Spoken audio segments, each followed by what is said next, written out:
The stories contained in this podcast are the recollections of the guests we've invited onto the show. We are merely an outlet for people to share their truths, and we accept no legal responsibility for the stories contained herein. I'm Kendra Sheets. And I'm Rich Gill. And this is Enough, a podcast which aims to shine light into the darkened corners of the music industry while discussing the ways we can and should improve ourselves and, in turn, our community.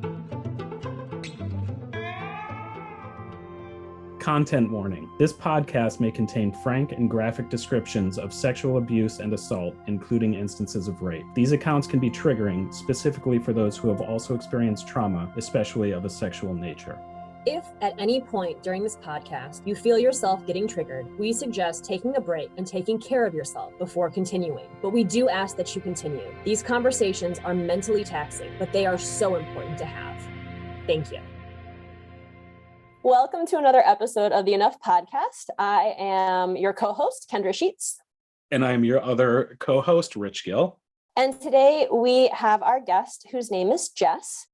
Jess is in the Denver punk scene, and I will let her introduce herself. Jess, if you'd like to give us a little bit of info about you. My name is Jess. I am 35, Denver native, absolutely in love with music, was in and out of the punk scene for a long time. But getting back to Fest really helped me jump back into our music scene here. So it's just my bread and butter life force, I guess. I think for a lot of us, right? I wouldn't. I was just going to say, yeah, I think you speak for a lot of us here. Can you give us a little info about why you are joining us today as a guest? Sure. I am here to actually talk about a past traumatic relationship that I was in with, a lot of emotional and mental manipulation and abuse, and just trying to, I guess, work through it myself and hope that, if something rings true for somebody else, that maybe they can see there is a light at the end, or, if they just need to hear somebody else's story to help get theirs out too. I think we've kind of learned that there are a lot of people who it's just like, oh, I just needed to hear someone else sort of say it to sort of make me feel less alone, and I'm not the only person who deals with or is dealing with something like this. Exactly. I know that's how it was for me, and hearing all the stories that you all have had really helped me to want to kind of deal with it and get it out and set it free, I guess, into the universe. It's a good way of putting it. One of the other things, because you had mentioned that it was a lot of mental and psychological abuse, and kind of with chronic illness, when you tell someone I was emotionally abused, they're like, oh, but it wasn't physical. And you're like, well, it doesn't have to be for it to be absolutely life-shattering. Trauma is interior, whether it's, a bruised rib or exceedingly triggering thoughts or scenarios that, it lives in your brain, but it also expands to your body every time you're triggered. Exactly. I think it's really important for everyone to just remember that, Rich has told me before, it's not the trauma Olympics, which is an absolutely horrible, wonderful thing to say, because when I was telling my story, I was like, well, it's just not as severe as other people that I know. That doesn't mean though that it's not worth telling. And it doesn't mean that it's not an important, impactful, detrimental part of your life. Yeah, exactly. I think that's why I held on to it for so long, because it was well, he made me second guess myself and cast all these doubts, and then I began gaslighting myself. And so I always felt well, I wasn't physically hit. Nobody's gonna want to hear that. I'm already depressed and anxious. So they're like, it's just what you're used to, right? And it's no, I made it worse. Yeah, exactly. So do you feel comfortable with going into a little bit of your story and sharing it with us? Sure. Yeah. So around 2004, so a little bit ago, I had met this guy through a friend of a friend, and we immediately hit it off. He was from Chicago, but had been living in Denver for a while. And we had, the same music taste. We like to do all the same things. And I personally, as you know, I'm in love with Chicago. Aren't we all? And I'm a cute guy from my favorite place in the US. Yes, please, let's go. And it was, it was great. He would pick me up for dates, and then sometimes I would drive, and we would go to breweries together. We'd go to concerts together, and he was inviting me to meet all his friends. And it kind of seemed surreal for a long time, like it was just, there's no way I finally got lucky and found my person. I'm too young for that. I'm like 25, 26.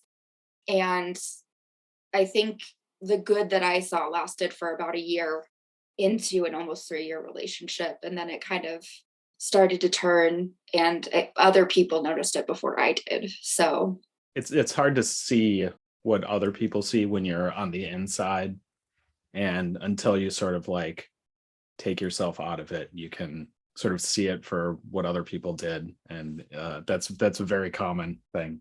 Well, it's also like when you're in it, especially if you have that period where things were really good that lasted longer than a couple of months, it's almost like an addict where you're trying to like get that awesome high that you had one more time. And you're like, I know it could be good. We had it so good for a year. It's just it's a rough patch. It's a rough patch. They're just not listening to anything I'm saying and shouting at me all the time. And they're going through some problems with work. And also they're super stressed because of finances. And also, I've done all these things wrong, supposedly. And then you're like, but I know it can be good. We just have to do like these 15 things. And then you do all the 15 things and they do none of the things. And it's still not good because it's never going to be good because it was a whole facade. Exactly. It's like once it crumbles. Maybe. Possibly a little spicy. Just a little.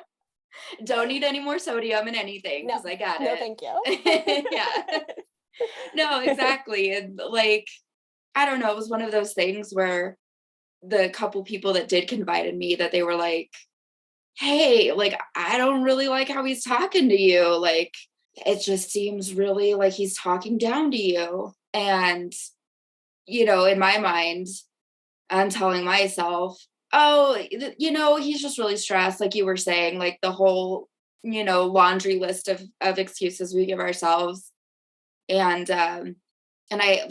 I credit those people for pulling me aside and telling me, because like you were saying, a lot of people never saw any of that because they only saw us when we were out in public, when, they're on their best behavior because everyone loves him. So, Going back a second to sort of, you said it was good for about a year or so. When did you kind of notice that things were not as good as they were and sort of started going down this other path? Well, I think the first thing that was ever stated to me that I like didn't love was when he told me, about Fest, and I was so excited. I wanted to go, and basically was like, oh, no girls at Fest. It's just a boys thing. Like, we don't bring our girlfriends. And I was like, okay, well, that's really weird, but sure. And I think a few months after that, so, about maybe 6 months into the relationship, we were at his place watching movies, because we both also love horror movies. And his phone kept going off. And that's like a trigger for me with my anxiety. And I was like, whoa, you're like blowing up over there. And he was like, well, I'm not, I'm like not paying attention to it. Why does it matter? And I'm like, well, it's really distracting. And so he threw his phone into the kitchen and like broke it. Like he could only use it as an alarm, and he couldn't even turn the alarm off after that. Like he smashed it. So that's not just like I'm just going to kind of toss it. That's like, there's some force behind that if you're straight up breaking a phone. Exactly. Yeah. And he's a bigger guy.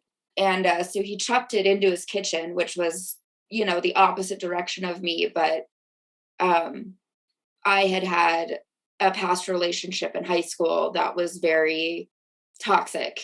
And, things would get thrown at me, things would be punched by me. And so I kind of like bared my soul a little bit to him and just said, hey, like, this is really triggering. Like you got mad, you raised your voice, you threw your phone. And he apologized, told me it would never happen again. And I was like, okay, all right. Well, that was like our first hurdle, right? We did it. We got past it. We're cool. And I want to say about 4 months after that is when things started to like escalate. And by escalate, you mean? I'm trying to figure out how to go into this next one because I always feel silly telling the story, right? One of our friends that I had met through him moved out here and had like a cute little housewarming party and made these amazing vegan cupcakes. And we had just had so much to eat. And she's like, we'll take some with you. And we're like, oh my God, cool, thanks. And I had just gotten my new car. I was so proud of her. I still have her but this is like, I don't know, like the second or third week of me having her. So she's like brand new. I'm still in like protect my baby at all costs mode. Yep. And we took one of our drunk friends home, and I'm like, oh man, he had a chocolate cupcake. He's like not able to sit up in the back seat, he's Oh swaying or God. turning. I know. And I'm like, I look at him and I'm like, if there's cupcake in the back of my car, I'm going to flip. And he immediately goes on the defensive, and it's just like, it's just a cupcake. Like, don't fucking worry about it. It's not, I don't know if I can cuss. Okay, we cuss perfect. all the fucking time. Perfect. Because I do too. And that one just like popped out. Okay. He was like, it's just a fucking cupcake. Like, don't worry about it. This is your boyfriend that's saying it, right? Yes. Yeah. Okay, Sorry. The yeah. dude in the back is like not cognizant. Out. He's like flopping around, ironically smearing cupcake all over my brand new back seat. Oh God. Yeah. So we get our friend out. I get back in the car with my boyfriend at the time, and I'm like, yeah, so guess what's all over the backseat of my new car? And this like leads to this huge fight, which is like, it's so silly, right? Because I was allowed to be upset that there's cupcake in my new car, but Absolutely. and he made me feel like I was just so crazy and blowing it out of proportion. And we get back to his place and we're still fighting. And he throws the cupcake at me. I'm like sitting on his couch and he throws the cupcake at me. And it didn't hit me, but it hit like the back of his couch where he had like a blanket draped over. And it's like, it's one of the funniest but not funny things that has ever happened to me. Because to say like, this is a cupcake incident of 2014 or whenever, you know what I mean? Like, but I spent the next hour cleaning icing and cupcake off his couch and crying and just profusely apologizing and like, just thinking, oh my God, maybe I did blow everything out of proportion. Like, did he apologize at all for that? Or what was he doing while you were like cleaning up cupcake off of his furniture? Couch and blanket. There's absolutely not an apology, as I'm sure you could have guessed. In between yelling at me for overreacting and then icing me out and giving me the cold shoulder, that was pretty much what went on. And because we had been having a few drinks, he slept on the couch that night and I slept in his bed. And like it was just like, he was so mad that he couldn't even look at me and sleep next to me. But he was the one that threw the cupcake at me. So when things like this arose, as the relationship trajectory moved it forward and you started to see kind of these, I guess, like blips on the radar occur more and more frequently, what would happen like the next day, for example? Was there like a pattern to it? Like, would he obviously not apologize as we discussed, but like, would you guys sit down and talk about it? Would he just pretend it didn't happen and you guys would just move on? Or would he still stay mad for days? Like, what would, an actual fight like trajectory look like for a few days? So yeah, no apology ever. He wouldn't ever talk about it, but he wouldn't act like it didn't happen. So he would kind of be a little bit colder to me, but then we would still make plans for the day. It was really weird because I was constantly on eggshells, right? So I didn't know if he was still mad at me, if he was too proud to apologize, which my naive brain was like, that's okay. If he feels bad about it, Everything you're saying is something like I've had the potato salad incident of 2022. So like we can go into that in another episode, but like you and I have had a lot of similar situations. And so anytime I'm laughing, it's only because like your brain and my brain have been 100% synced up on like the weird excuses that you make for people's bad behavior that you care about. Cause like, why would anyone who cares about you ever treat you this way unless this or this or this? And somehow it's your fault ultimately, even though like it has nothing to do with you and it's just their bad behavior. Yeah, no, and that's exactly it. And like, I'm still unlearning that, like I found myself doing it to myself just because of the past multiple relationships I've had that have done it. Yeah, it's kind of wild. So yeah, I was never knowing if he was mad, if he was over it, if he was just tired, or if like it was, my mind was just a constant, what if it's this, what if it's this, what if it's this, like a mile a minute, just anxiety over and over again all day. And then eventually things would get back to being normal, quote unquote normal, in about, a day to 2 days.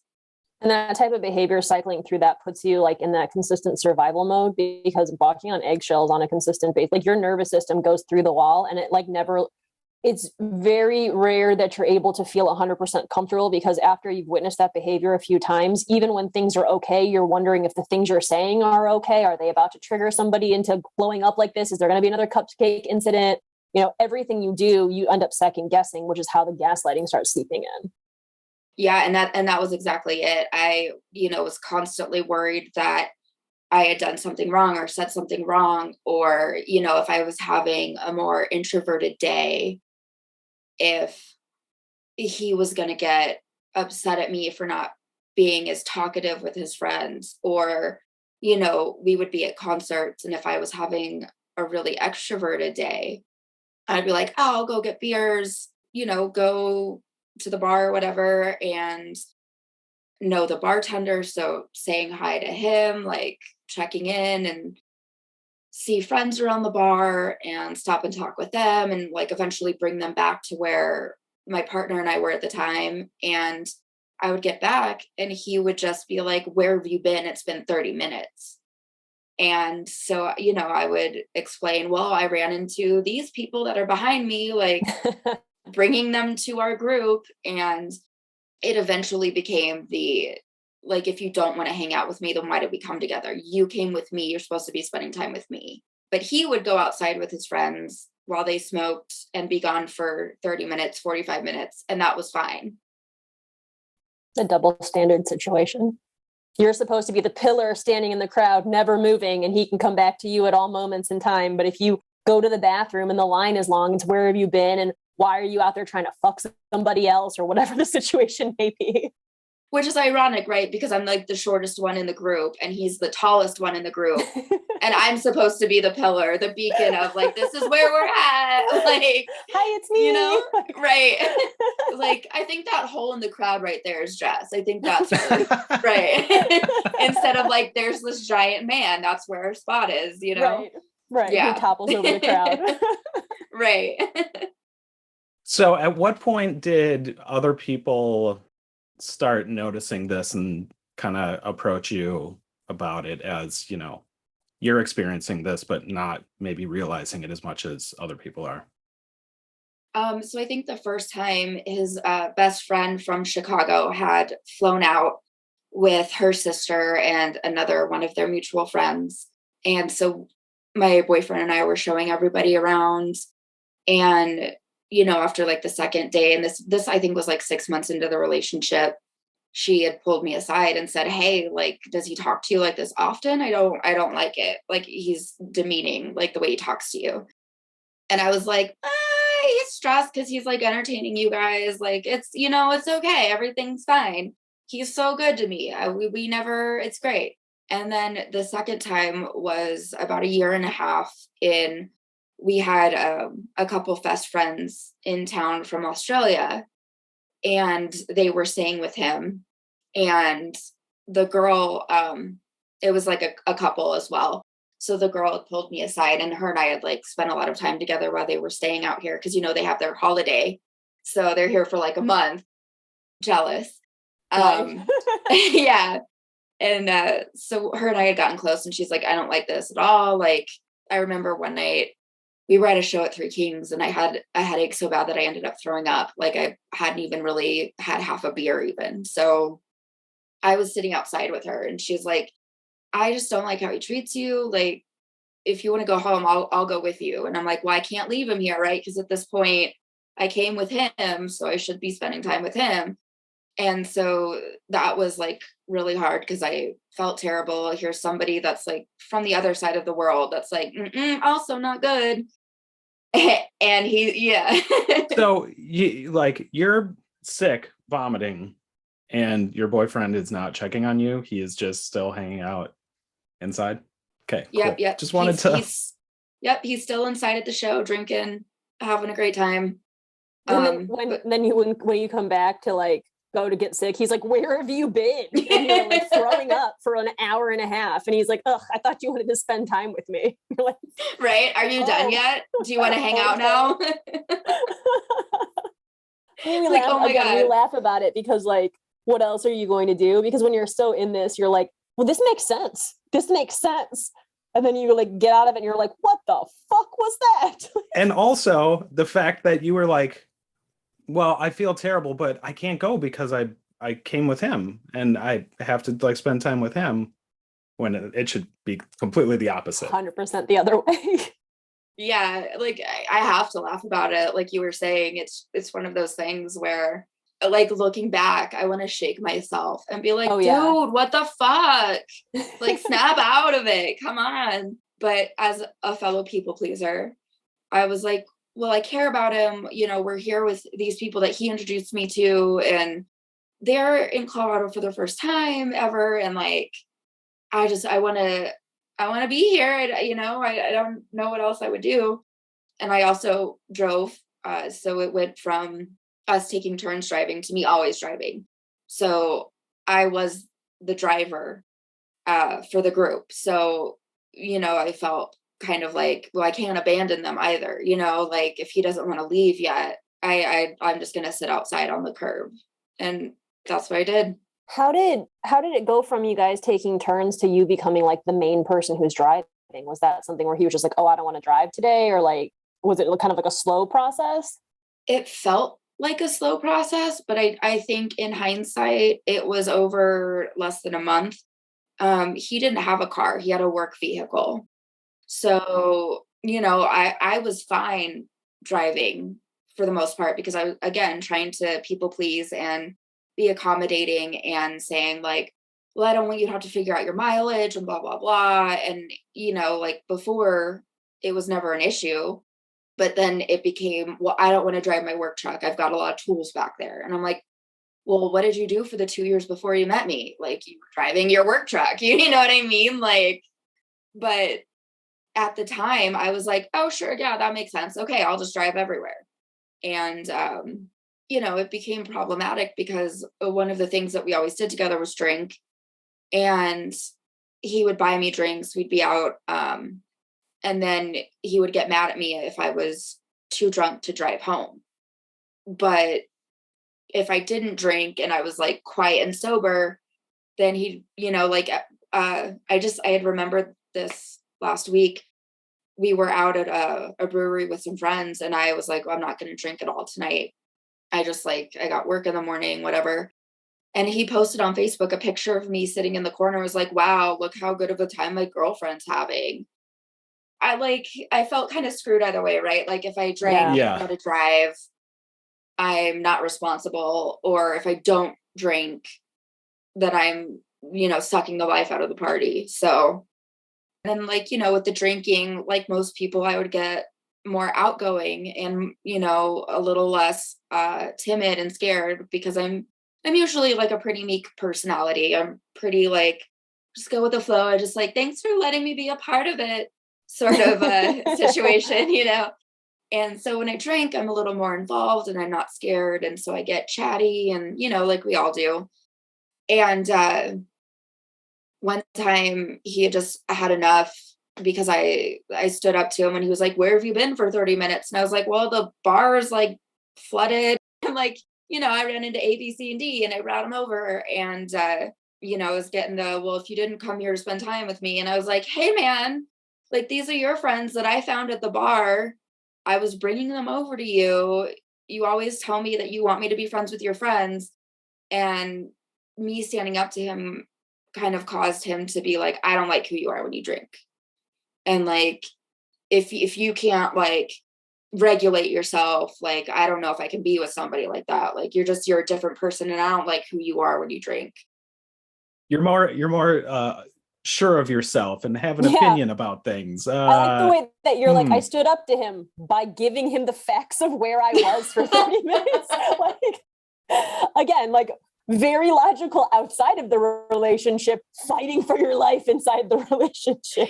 Right. Like, I would have thought I was like fighting off bears and Jedis and like with just like, hey, these are your friends I found, and I waited for them to order their drinks, and then I brought them over. Like, just trying to please you. Here's a beer and all of your friends. Please don't be mad.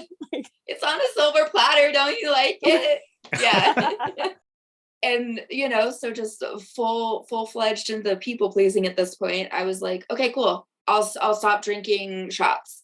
Like, I'll cut back hard alcohol. I'll just do beer. And like, at the time, our group of friends, oh, go ahead. Did you believe him when he said those things, or were you just appeasing him? Were you like, hey, maybe I am a different person. I know I'm get this way, this way, this way. Or were you like, I don't know about that shit, but like, let me just do whatever's not going to cause a fight? Or was it a little bit of column A and column B? No, I legit was like, oh my God, I am annoying and loud and obnoxious. I must be the worst person when I'm drunk, and people are just smiling and laughing to get me out of their face. I was 100% like, oh my God, maybe the way that I'm remembering how I am is not how other people see me. So I was like, okay, cool. You don't, okay. All right. No more hard alcohol for me, I guess. So we were out at Illegal Pete's, which is like a bomb ass place here where they like mix your burrito inside. It's pretty great. Roll the burrito. It's pretty great.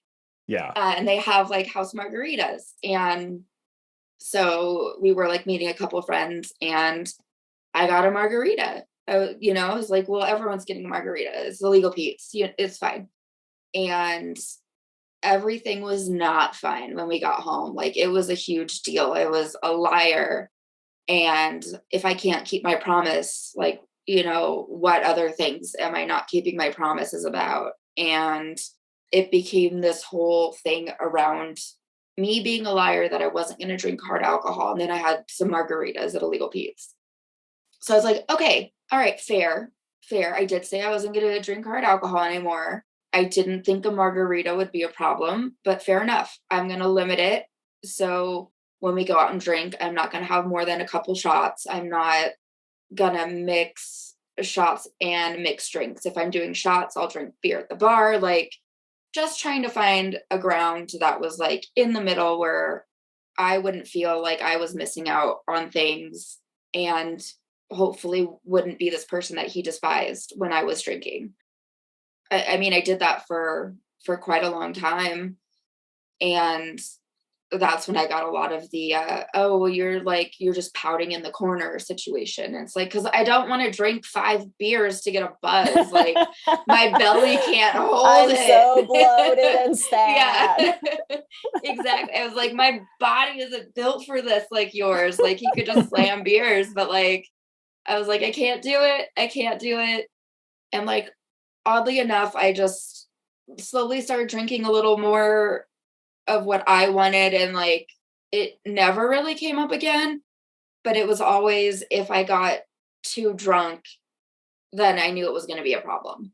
I assume he's just like drinking to his heart's content, getting as wasted as he wants. And oh yeah, I know there's a bunch of people that can attest to the amount of booze that this man can put down. Like, it's a lot. And he somehow can still walk a straight line and not slur. And, while the whole time I'm like, oh my God, how many was that? I lost track. Like, what do I, just like the anxiety about it. As this is going on, was it getting sort of like progressively more and more? Was it sort of like plateauing at any point? There was no solid ground for me in this relationship. I was always, on eggshells and second guessing, but it kind of like had plateaued there for about 6 months. And then his cousin was getting married back in Chicago. And so he had invited me to go. And this would be my second time hanging out with his family. So I was like, cool. I met all of them last time, and I remember 5 names, but it's going to be good. And he was going to be in the wedding. So he was like, you can't rely on me. Like, if I'm bringing you home, you're going to be sitting with my best friend and her family. And I need to know that, like, you're going to be talkative, and you're going to, just like a list of things that I had to be sure to do. You have it folded up inside your little wedding purse, and you're like, am I talkative? Am I looking good? Is my eyeliner straight? Are my shoes okay? Can't do this, can't do that. Like, I mean, I should have in hindsight, that would have been helpful for me at that time. Just like a little laminated checklist that I just like unroll. Yeah. Damn. All right. Missed opportunity, but hopefully I never need it. Exactly. But yeah, it was like all this stuff. And I was like, I've met your family, like, and they're just the nicest people. I was like, am I scared to like be around this swarm of like Serbian people? Yes. Because there's so many, but they're all so nice and they're all fucking gorgeous. Like, it's not even fair. They're all gorgeous. They're all models. I don't understand it. And I was like, yeah, I'll be the weird potato in the corner. That's fine. Like, they're all like olive skinned and I'm like this pasty little like round thing. And I'm like, hey, thanks for inviting me. No, but like they were all so nice. And so I was like, okay, like it's going to be a lot of like social it's a wedding. output. It's like, right. Yeah. You've been to weddings before. It's not like it was your first one, or maybe it was. Right. No, it was my first Serbian wedding, which he didn't tell me that. And I didn't know that they didn't sit at the church. So my dumbass wore high heels and had to stand in heels for 2 hours. Oh, it was the most beautiful ceremony I've ever seen though. So it was worth it. But yeah, I was like, why didn't you fucking tell me this? Like I'm in the back, just like teetering on, foot to foot. So, he's in the ceremony and everything went great. Everything's good. We're at the reception. I'm seated with his best friend and their family, who I had hung out with multiple times, and they were the ones that had come out. And she was the one made those comments. Yeah, she was the one the first time that was like, I don't like that. And so she's like, get out of here, dude. Like, go be the best man to your cousin. I've got her. Like, we're good. We're good. And as one does at a reception, there's wine on the table. So we had wine with dinner. And one of the traditions is in the family, they have like this homemade plum wine. And there's a designated family member that like kind of greets everybody and like, like the social lubricant of the whole shebang. And they have like a big carafe around their neck of this liquor. And you can't say no if they offer it to you. So obviously my socially awkward ass is like, yes, please. And, so I had some wine, I had some plum alcohol, and I was doing pretty good. I was drunk, but I was doing good. Pretty good. Little toasty, but I was like having a wedding time. Exactly. His cousin got me out on the dance floor at so it was like the right amount. Like I could dance, but I also went out and danced. I didn't fall on your butt and get like swept the floor with you. Exactly. And it was a traditional dance, so you're like doing fancy footwork around in a circle. And I was like, I crushed it. And I mean, I didn't. They definitely did way better than I did, but I held my own, I think. That's right. Did your best. This potato did great. Right. It's your very first Serbian wedding. Exactly. And, so he finally is done with all of his duties and comes over and then proceeds to berate me for having more than one glass of wine at dinner and just telling me that I got way too drunk and that I was supposed to be putting out a good view of myself for his family and which it sounds like you did. You were talking to everyone, you were dancing, sounds like you did pretty good. Thank you. I thought I would at least an 8 out of 10 stars. I was like, I did pretty good. And his brother was way more sloppy than I was. So I was like, okay, I can stand better than he can. So I'm doing good. But my boyfriend was like, no, absolutely not. He gets a pass. That's my brother. You, on the other hand, no dice. And so I got, and you're like, did you see these 4-inch heels that I've been standing in? I get extra credit. I get a golf handicap for sitting on these stilettos. Thank you. Exactly. I was like, yo, I didn't even fall. And I fall in trucks. So like Your brother's wearing flat regular shoes, like, and he can't stand up. Way worse off. The air is different 4 inches taller, let me tell you. it's a lot clearer up here. Yeah. Yeah. And so, we were staying with his dad. And so on the way back in the car, I got a lot of shit talking about my drinking and how it was just not a good look for me to drink the wine that I did and do all the shots that I did and whatever. So after we go to his dad's and change, we go to the best friend's parents' house because their backyard is like this enchanted wonderland of just greenery and porch swings and beer. And so it's delightful. And it's the first time I'm getting to meet my boyfriend's mom. So I'm like super excited because she wasn't at the wedding because his parents were divorced. And so she's on this like little porch swing and he's talking with people and everyone's kind of busy and his mom's just sitting there. So I go over and I talk to her, like just introduce myself and we're chatting. And his dad had been physically abusive to his mom. And he had told me that like from the get-go. So I was aware. And his mom and I were talking and she had asked me, she's like, I don't mean to overstep, but I'm sure you know about his father and I's past. And I was like, I do. And I'm really sorry to hear that you went through that. And she was like, I hope I'm not overstepping, but I just want to make sure like he's never laid a hand on you, right? And I was like, oh my God, absolutely not. I was like, I am not worried about it. He never has. I know he never will. And he never did. I will say that. Like he was never physically abusive. And so the next day, he was like, what were you and my mom talking about? And I, just told him, I was like, she was just asking me about like myself and about us. And she did ask if, you would ever hit me. And I told her immediately, absolutely not. You never would. And his response was basically, you shouldn't have told her anything. That's none of her fucking business. And I'm immediately like, wait, what do you mean? Like I had your back. Like I reassured her multiple times that you are not your father. Like, and, like for a mom, I think that's really important to make sure that that didn't pass through. And he basically yelled at me and told me that that was not my thing to tell. And I should have told her to mind her business. And I was like, first of all, you know me, I would never tell anyone to mind their business.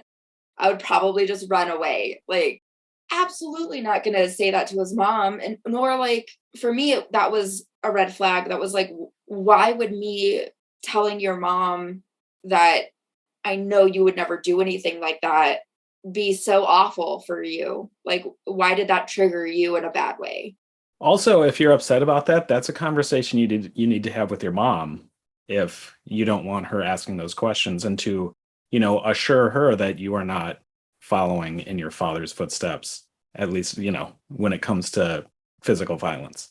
Yeah. Like, that's not on you. That's on him and his mom having that conversation. Right. And I was like, I felt like I gave the best PC answer I could have. That was like, I'm aware of your past. I'm so sorry, but absolutely not. Never would, never have. Okay. Would you like a drink? And then, I just immediately was like, here's a nice tea with some vodka in it. And, like just brought other people over. But yeah, I got in trouble, so to speak, for that.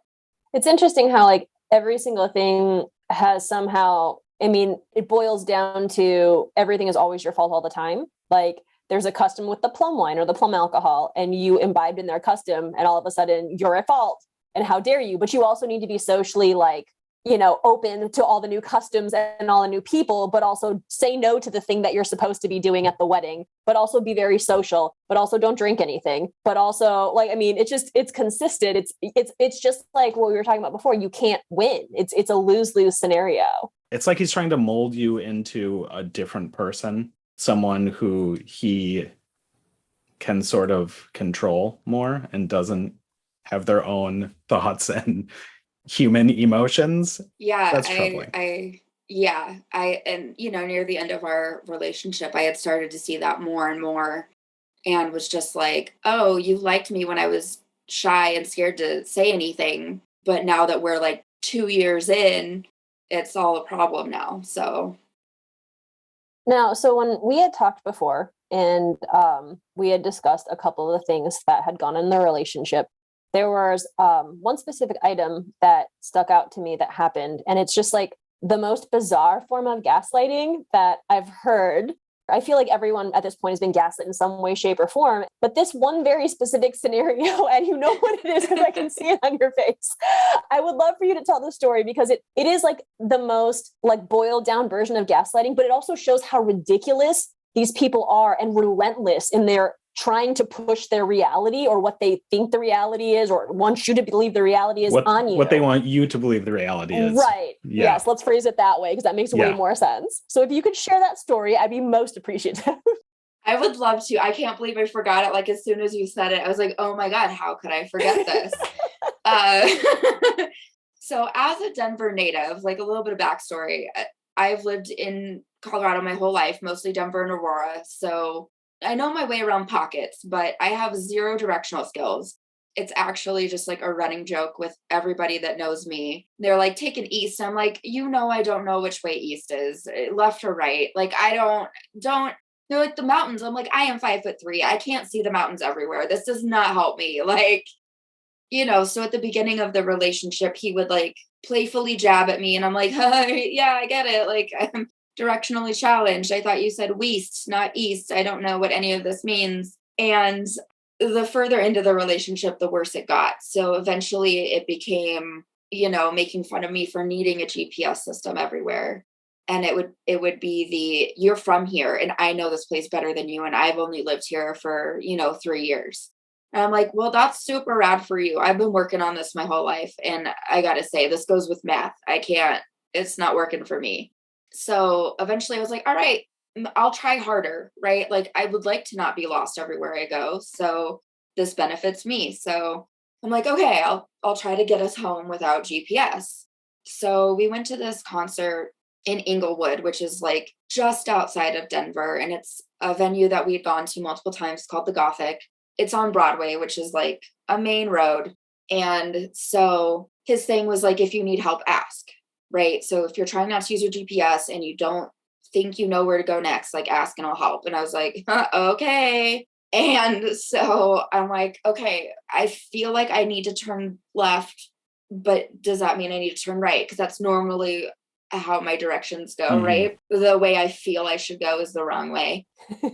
And he was like, I don't know. Why don't you just turn onto a street And I'm like, oh, this is your help. Cool. Awesome. Okay. Not helpful at all. So I turn onto the street and I'm like, okay, this is a street over by where we live because we lived like literally across from a four-way stop from each other. So I turn down the street and I'm like, okay, this is a complex. I see the highway. So I make a right and it ends in a dead end. It's a field. There's a barricade that's like in the ground, like the bars with the orange and white reflective lights. And I was like, oh, turn on the street. I know, right? Just like, this is why I needed your help, like kind of like poking fun at myself. And I shit you not, he goes, that wasn't here last time I took this. And I like froze for a second because I was like, he does have a dry sense of humor. Is he pulling my leg? And I'm like, oh yeah, this dirt field wasn't here before. And he like starts to get super defensive and is like, that wasn't here last time. I don't know what to tell you. Like it wasn't there. It wasn't there. And I was like, there's not even gravel. It's like a dirt field. Like there's not even like a bike path. And just over and over, like, I don't know what to tell you. That wasn't there. That field wasn't there. There was a road there.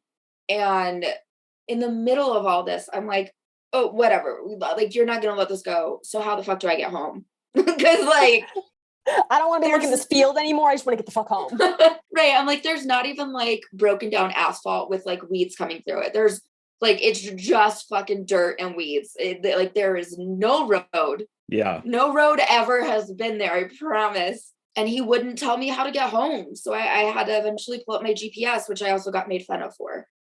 Yeah, that is it renders me speechless. I mean, it's just one of those like super deep-seated gaslighting scenarios where not only are they trying to gaslight you, but like you were saying, like he couldn't be wrong about it. He couldn't be like, oh, like, and it's interesting because in so many of these situations that we all find ourselves in on either side of this, like even when you double down on stuff or when I double down on stuff, like it's because of like past traumas or triggers or anything, right? Like that's why we're acting that way. And like I'm sure there's definitely some reason why he was not able to like admit the fact that like he's like, all you could have said, it could be very simple, being like, oh man, I fucked up, like I haven't been down here, I don't even know, I'm so sorry, maybe we do need the GPS. Or But it's even to like, just like pull out like a Back to the Future where we're going, we don't need no roads. That would have been great. Would have diffused it. We could have just gone home. Like, I just gone home. And instead there was this complete back and forth where you're wondering, you're like, was this like this? Why are they saying this? Like, and I've had that moment too where like the other person says something and you're like, oh, they're kidding. But then I'm like, oh no, they're like Oh, they're trying to not. convince me they're not kidding. Like they're either really serious and believe what they're saying, or they're really trying hard to make sure that I believe what they're saying. But this is the most ludicrous fucking thing I've ever heard in my life. Hello, red flag. right. Cause then I'm like, is there any way the road could have been here Right. before? You know, like Yeah. I'm staring at this damn field and I'm like, am I night blind now? Why would Can I they not lie? see roads? Yeah. So like speaking of like the weird gaslighting though, there was like another instance where we were at my place and we were eating and he was like leaning up against my headboard with a pillow and it was like he was pushing against like back against it and sliding down and it made like this nails on a chalkboard sound for me. And ever since I can remember, I've been really sensitive to certain sounds. So like when I was little, I thought I was an asshole because my grandpa would like chomp his bubble gum and I'd be like, I'm about to punch grandpa. I need to go outside for a minute. Like, and so in my, mid 20s, I found out misophonia was an actual like diagnosed mental disorder where certain sounds cause anxiety. And this had been like the pillow thing had been going on for, I want to say like 30 minutes. And I was like, breathe through it. You've got this. Good. You're good. Everything's good. We're having a nice dinner. We're not fighting today. It's going to be great. And I couldn't get over it. So I brought it up to him. I was like, hey, could you not do that? Like for whatever reason, that noise is making me feel nauseous and it's giving me anxiety. And he was like, just ignore it. And I was like, yo, I've been trying to ignore noises my whole life. Yeah. I'm like, I've been trying to ignore them my whole life, but actually it's, this thing called misophonia and it's real. It happens, mostly in females, I guess, but they don't really know why it happens. So I didn't have a whole lot to tell him about it. I just knew that it was something that I struggled with. And he was like, well, I've never heard of that before. And like, when were you diagnosed? Who diagnosed you? Like, where are the like articles to back all this up? And we were just like eating dinner. So I was like, I guess let me pull out my laptop. I don't know. Like, like halfway with a bite of food near my mouth, like what? And so the next day at work, I do just that, right? I get a bunch of articles. I like research this thing that I've had and I'm like learning shit for myself too. I'm like, oh, okay, great. Nobody knows how to fix it. Cool. And I like send him a bunch of stuff and he was like, well, I've never heard of this. And like, if you're just getting stuff from the internet, like there's all types of shit on the internet. Like you can't trust all of it and blah, blah, blah. And I was like, this is from a Psychology Today magazine article. Like I didn't get just like, like USA Today. And it was basically that I just needed to ignore it and get over it and that I was being dramatic. And because I didn't have like the giant book of studies that like it wasn't a legit thing.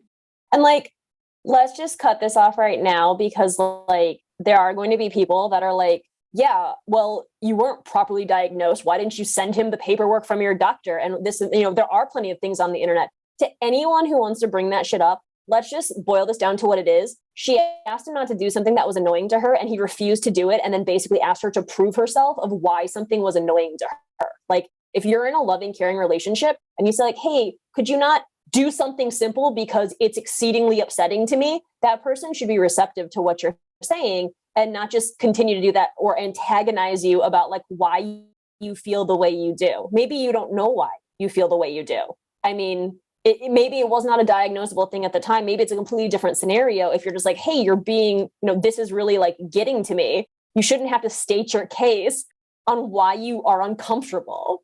It sort of seems like that's what a lot of this is also. It's like you making totally reasonable, simple requests and then them turning into something way bigger just because he won't be like, yeah, sure, I can stop doing that. What it would be like? It would be like if you pulled up in that housing complex and he was like, this field was never here. And you were like, fucking prove it. Show me the city blueprints that showed me there was a road here. I want them right now, or I'm not starting this car up again. Like, Go to City it Hall. makes no sense. Yeah, pull the we're going right plans. now. Actually, that would have been a great comeback because he wouldn't have been able to find it. Their Right. field, that field has always been there. There's no road. But I mean, so ironically, after the road field situation, that like the whole way home was just like this awful fight, right? So we get back to his place around like 2 a.m. and we're fighting. And I was like, can you please stop yelling? Like, it is 2 a.m. And he punches the wall by where I'm sitting and screams, "This is my fucking house. I'll scream if I want to," and then punch the wall again. And for me, that was such a triggering experience.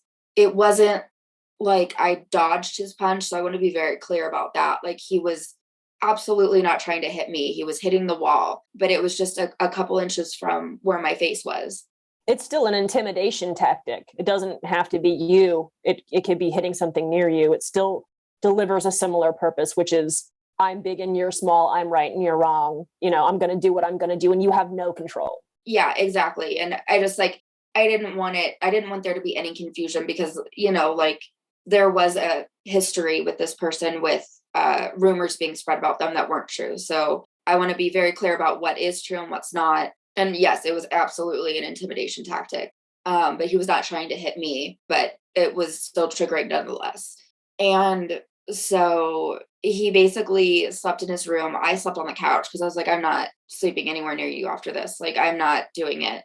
And so about a week or two go by after that. And by this time, I had felt like I was always asking him to hang out. I was always calling him. I was, you know, always instigating things. And so I call him when I get off work. I'm like, hey, what are you doing tonight? And he was like, nothing. What about you? And I was like, nothing, you know, like hinting like, maybe you want to ask me if we want to hang out together. That'd be pretty cool.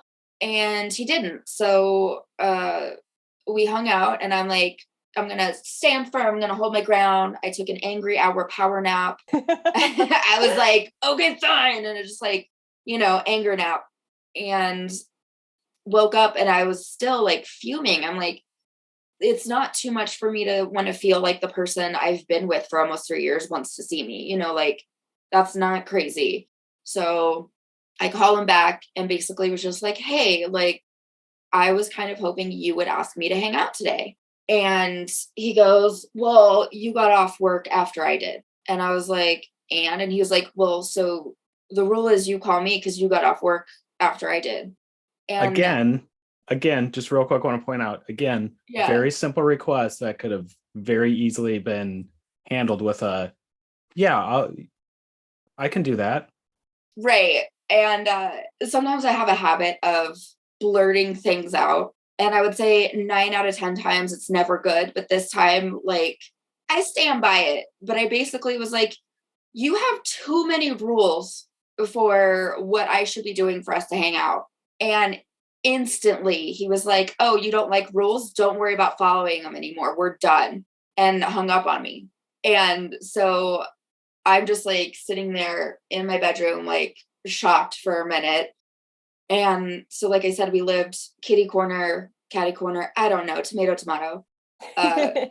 across a 4-way stop. And I walk my happy ass over there, right? Because I'm like, you're not going to hang up on me on the phone over me telling you I'd like to know that you want to spend time with me. And as I'm walking over there, I get a text that says, you better not show up at my door. Like, don't come to my door. And I did. And I knocked and he was like, I'm not opening this door. Go home. So I took my ass home and I cried a bunch.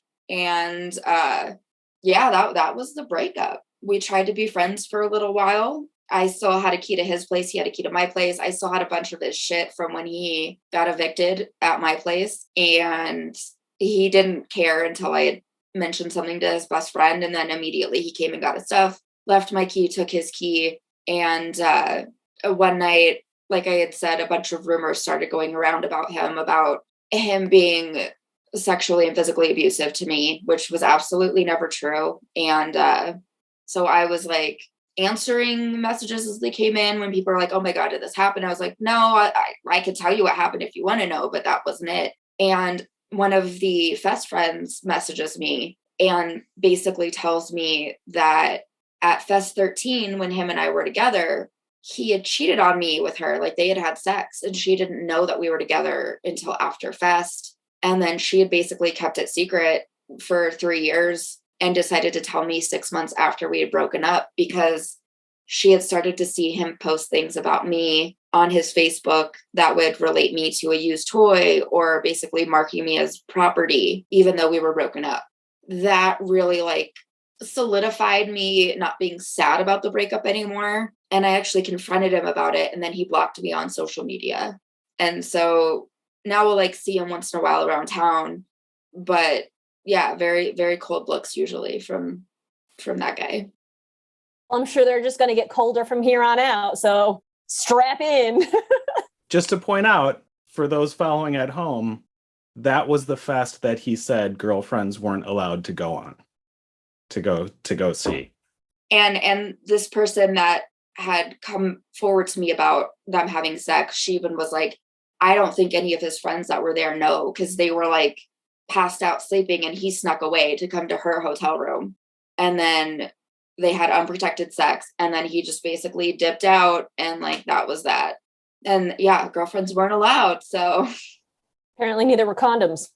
well, that was the thing. Like I had found out about the cheating 6 months after we had been broken up. So the almost 3 years of our entire relationship after the cheating, we weren't a committed relationship. I was on the pill. So we didn't use protection. So when I found that out, I was immediately like, great. Well, I've had pap smears and they're all okay.